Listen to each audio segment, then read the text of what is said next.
mayambu ahan maktada ikok nonna taramna okjari ekhone ngasisu miyam gidamak puruk lakjari ekhone thajarak porida Einabu hero oiradi mari suba tangka ngasigi mari suba tangka sidana wari sina kadi ba hairiba kadi unba habada mayam puna magna wari sitaraga mukhangminarasi hojik tabirasi ekhone pujarak porida Einabu hero oiradi mari suba tangka Jimmy su nganthoi na haiba khudimak loina yaki makhoi ani khangnei makhoi ani nuksine habase kanada su haidokide kanada su taktokide aduga Jimmy gi lekai da leidibi mahakidi masandupi thoklibi roji da phauba maga nganthoi gadi yama chamna tina bani haduna adum haibane khangnei nuksine haduna di wari sakida budana roji na su hoju phauba makhoi ani gi marida karimata khangba natte nganthoi ga roji ga hojikti yamna toine ponki achep marup ma haibado adum oiragle nganthoi ga tinabi atopa mama nabi kaya amagasu roji ga masak khangna handuna makhoi masen koi bu chamin naba kaya amasi yaure nganthoi su roji khoi jumda lae aduga roji su nganthoi khoi jumda chatpa kaya amasu adum yaure kadi gu mama tangda nganthoi na Jimmy khoi da lakning ba tarabadi ma ki mama nabi roji da phone tora e aduga roji ga makhoi ani Jimmy khoi da changbane Jimmy ga ahal singna su nganthoi bulu na tawe adubu hojik phawbadi makhoi gi machana pa Jimmy ga nganthoi ga nusinei khangnei mari lene habadi kadimata khangmanate nganthoi lakko matamda yamalu na tawbane nganthoi bu laklabadi yen khangde nga khangde ahawba ma thonlaga makhoi masen hawna chaminna bane asumna matam kaya kaya adum hawke nganthoi ga Jimmy ga di khangnei nusinei hajabatane nganthoi ga phachana punba wari sabadi rojini helabane makhoi masen di nupi ngaktene aduna mamanabi sing oibana amaga conference pinaba nungai body kaya amadi adum sarbane Jimmy ga nganthoi ga di marak to wari sane adubu yamna kuina sanaba natte amasu puna thabak sinaba ngaktene wari sanade toina paw khanade haduna su makhoi animmo waruna basona badi tawnade yamna gyan tanai nusina loine nong phatok wari sanabada pung manga taruk hena wari sabagi su karimita bera leiba natte matam kuina khanarakpagi phone nuti numit khudingi wari sanabada wari dilaitrabanina amasu marai yenai aduga khanapam thinabane asisu makhoi ani gi oinadi punsigi mathel amane mathangi numit amada Jimmy masaya manana nganthoi khoi gi yumda amuktang chaluge haduna mak chatpane Jimmy na khwaidagi hainadaba khwaidagi pamdaba amakak lai karino haibabu mahak nganthoi khoi ratuna chatte kari ki chatriba manabu kari kuma chalurabadi nganthoi kuma maga thinagani nganthoi mama thinabada mahak nganthoi ku unabu wari saba habase pagna phangde nganthoi kuma maga oina adum wari sarag leibani masano pigu unabu laga mama ko ina wari sanai haduna Jimmy hainadabane aduna lakku matamda su magi mama ga unadanaba thinadana haduna yamaluna lakbane lamnak po oirabadi numidangi matamda lakpasu yabane adubu khara lapalam oibana Jimmy na nganthoi khoi da lakpase ayuki matamdo oina adum lakpane banabu laklabadi chakcharaga hanba haibasisu adum soidrabane numisidi nganthoi gi mama udana bahaduna Jimmy khongthang tamna nganthoi khoi gi yum tamna changlae mana changliba adusu mamalom changlakpanate makhoi gi maninglomda leidiba chaksang adumda lakpane nganthoi di chaksang da chak thongle mana lakani habasisu nganthoi da hana phone tokiba nate asumna chaksang lomda gi lakku matamda nganthoi thinare Jimmy na lona kaubane nganthoi su Jimmy ubu matamda khangpet khangne khangine nangdi lakani habasu kari ga harektriba ado kari gino nangna maning thonda gi lakliba sibo mamanglomda gi lakpa yadabra Jimmy na kumme as nana khangda begine thaba ma leibegine ba ado nakoi mama leibra ba nganthoi na kumme mad leitiye thoki bana kaidorage Jimmy na sortamna holaga ish kelhek taida asumna haraga nganthoi gi chak thong maduda Jimmy phamlag leiki Jimmy na mhange nakoi babungdi nganthoi na kumme mari thabak chakhibane laktriye ado karigino hayone mamalomda gi lakke haidadana nangna maning pharu ga laklibase kari maram gi nawa Jimmy na kumme baram ma layeba ai ko na haige asumna makhoi ani ngihaktang di wari sarag leire adubu Jimmy ga laibakti tasena ba angakpane yamna kuina phamkiba wari sakibusu natte ngakting leringi manung asida ganthoi gi mama parap changlai Jimmy ubadage haima ibungo Jimmy nang laklibra Jimmy di mama da ubadage gyan mamlapane maga mathamoi nungda tamna shole as amuk laklene asumna hairaga mahak ngaktang di pakhum amata pidana tumina lerame Jimmy na amuk tamna khume lagliye ima nganthoi gi mama do hojikti Jimmy ga manakta phamte aduga Jimmy da wari saba hore ibungo Jimmy nangdi udaba su khoire tabak yamna kallaba malida akhoi da su khara tuna la uke dorage nang lakta base ima da lepam khangde nang laklaba kanda da ima se hakjang nang mabum towe chakchar gan gada bani ko ibema inchang du bukani mathen thong gibano nganthoi na khome ima kangsho oina tawre mama na mukhum le as adugi inchang du di icha Jimmy na chabda nungai roi ibema se asigi picha ji puko aduga thongal dagi yen chabam lebedo adudagi yen ki Jimmy lo ro phajana tawsi akhoi punna hawna chase Jimmy na khume yarani ye ima lo ro no mama na mahre lo da biya bana te ne toina lak pa icha su natte aina khwaidigi nusiba lo na tawju icha ne saga da bane ibema se lo ro masa no pina makomme as ai talleba ima sa kyar ga chalu ai talleba mama na khume ya mala pasuna tabasibu chalo lawru haiba thongal luchin dale hobane asembasu yam leramane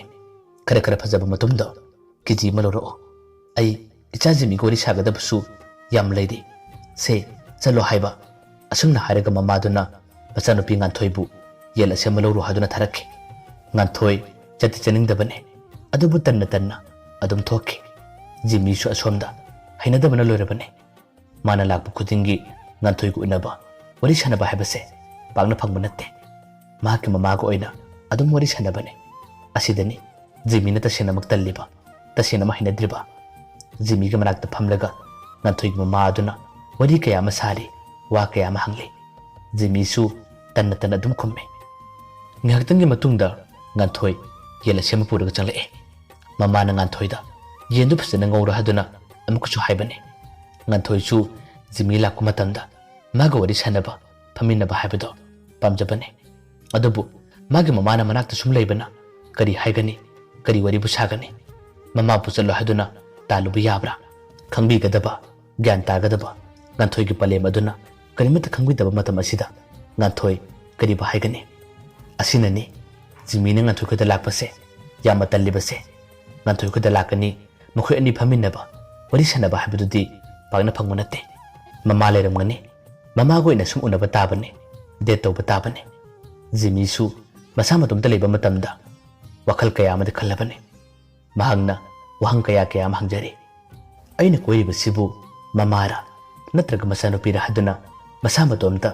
wahang kaya amade hangjarabane ngan thoi ne yen ngori mama aduna Jimmy gi manakta phamlaga wari kaya masari taninga Jimmy su adum tabane ngan thoi amadi Jimmy gi ngid irang su mama duna kadimata khangmanate khangna khangsinadribar amadi tawe nakhoi ani leramu ai asabadum tholaga haduna chance piram busunate adum phamlaga le suru ne sinaduna Jimmy do wari kaya masari Jimmy bu leirabadi mama adugidi khwaidigi harau jabane khwaidigi nungai jabane aduga Jimmy ko oinadi khwaidigi wabane yen lobo chatringe adudagi wari sarakpuduna hojik yen ngoboloduna chak thina ba thorang torabane asi phawbada nganthoi gi mama na Jimmy da wari sabadi loibanatte adum sare Jimmy ta senama mana sari bu wari mayamado tabada warabane khumba yaba kharasu khumle adubu adum khumlaga leyo habadi kana ngamgane chak thiba loire hojikti makhoi punna amu chak chaminare chak chab matam da su mama adudi Jimmy do wa kaya ma hangbane wari sabane nganthoi na haibane ima chak charing gi matam da di wari sanoba asumna harakpadagi mama adusu wari sabat tole chak chaba tolaba kadasu mama duna haira khara chase haduna amu haire nganthoi da thongal dagi hai khara leiro haduna amu ka thabire nganthoi tasena mak shauning mane aduga Jimmy su hainadrabane nganthoi de tanna adum thokre Jimmy ga nganthoiga mama aduga amuk phamnaga lehore adudasu wari kaya ma sari wari kaya ma hangle nganthoi halaklaba kanda makhoi hai mahi thakminare aduga nungthingi pung 2:30 ahumlom tarakpa adaida Jimmy su matam thingilakpanina nganthoi ima ai chalage asumna hairamlaga Jimmy magi mun machanaba thorang tawre matam adudasu mama don haire ibungo ai thongan puthitoke asumna hairaga masana pingan thoiga mamaga makhoi punna thorakpane nganthoiga Jimmy ga ngihaktang punba wari sanaba haibase adum phangkidre Jimmy su thawai changna khong thaningda mayum tamna tum chakhe aduga nganthoi su wakhan jama nungaitrabane thawai chaklabane magi mama da budi kari haigani kari bungalugani asumna Jimmy na magi mayumda chakraba kanda nganthoi Jimmy da phone tore Jimmy su phone adu painingda adum paikhalle nganthoi na hangne yum yoraba Jimmy na khume yore nganthoi na hange hoje kari toribano Jimmy di sauning manungai taba kayadana asumna khume jagoi sariye nganthoi na amuk nokpet tawna adudi kari watano nangbu jagoi saba haibrane Jimmy na khume nokano aise thawayam na chaglibane ngaiko ai nangwanda wa ma hange nang phajana de khumo nganthoi na khumle kari wana hango ai khumlakeba Jimmy na mahare nganthoi ai na koiri basibu kanano nangla natraga na khoi ki imara wahai do hairakpada nganthoi di thingbalak pangamdana nokthora Jimmy na hare thagi nate sengman hayo aina nanga unaba kyarak lae adubu nanga unaba wari sanabadi pagna phangde na khoi ki imaga tamak adum wari sane adum unai aisu isai tumta leba matamda wakal kaya ma khallabane nanga unaba lakko matamda aina nanga unaba wari sanaba sibu kyarak yawrabage nganthoi mikup adu kari mata khomde nganthoi na makhomme ado aina nateba akhoi gi manane akhoi gi imase mi gi ngi dangsu kari mata khangdabane aisu khange nangya manungai ramoy sauning langmuni haiba adubu kari upai lebani yengo aisu kari mata haipam khangdrabane Jimmy na makhomme adunanne aina na khoida lakpa tal hairabase ai matung dila aroi nganthoi na khomme adu main tawgano lao mathangdadi akhoi madai phajana wari sage aduga nangondi yetpado yelala roiba lao ko Jimmy na khomme talle ai la oiba kona lakke nganthoi na khomme lakta biyaroi akhoi da lakloi haragana mafam ma hairo adu do oina akhoi bani unase wari sanase nangi do engone saubu male nang adu mai tawgano ai wakanya manungaite Jimmy su nganthoi bulakna bo oina asumna khumla yare ibema wakhan nungaita basarano nupana mayam koiraga aigi da nungaita basabado yawna pakjade mandeba aina na khoida lakpase barirak mangarak surbane adu phawbada aiga phasna unadriba wari sadribado nangi atopu nupa leibigini aisu khange adu bukari gunu khangde atopu nupa lei khangna aina nangbu adum kawba ngamde nusi wahai do harakpada nganthoi hojikti sauba helakle nganthoi na hare nang engone sawalakano aduma harakano ai kana nupa khanage ai kana nupa koinage ba nang khane harba nupa do engonda haro ai oidaba tawbu nupi natte aduga nang engonda gilap thoninglaga engonda iran sibasu torakano asengbado hekta hainase asumna haraga nganthoi kapthora nganthoi na kapudu tabada Jimmy amukshu nungairaktre Jimmy na mukphagi tawduna themi nganthoi aina phagi tawbane se kapkanoba nana kapase ai taba ngamde nana kapase tabada ai kino matoyaba se kapkano asumna haduna Jimmy na nganthoi batheme nganthoi na kablakpasina mabu yamna khanjaba nusijaba thamo yamna sembagini haduna Jimmy na khalle Jimmy amadi nganthoi ngasi phabugi oinadi thamo sena khangnari loinari nganthoi jo hojik phawba kanaguma nupa amata khangnade aduga Jimmy su kanaguma nupi amata phawba hanna yengdrabane thamoi ani ase basak munna khangna adum loinari thangnaba mikupta karibu tholagaba yengkiba tare nomagi nomitta roji khoi nganthoi khoi lamjing mucha se haduna wari sanaki nupa amata yawba natte makhoi mamanabising chacha hainabane adubu Rajidi matomba chakadabasu gari macha leitabana yamna farak tarame Jimmy da haigadabasu Jimmy su mamanaba ama luhomgidamak numinini humniki mamangda mamanabadu yumda leikrabane asina Roji amuke na mata sabane tapum khangdabane kona thangda makhoi ki lekaidagi maga hana toina punba loinaba mamanaba nupa ama lei magi maming Deepak kawe Deepak ki gari macha leibanina maga chamina shahaduna numit adugi lam jengbudo Deepak pura ko ina chamina kibane adubu Deepak pura ba asina Jimmy amadi nga thoigi marida kari odakiba mathanga tagaksingda sudana taba phungbiragani mayamba orebada amukana khurumjari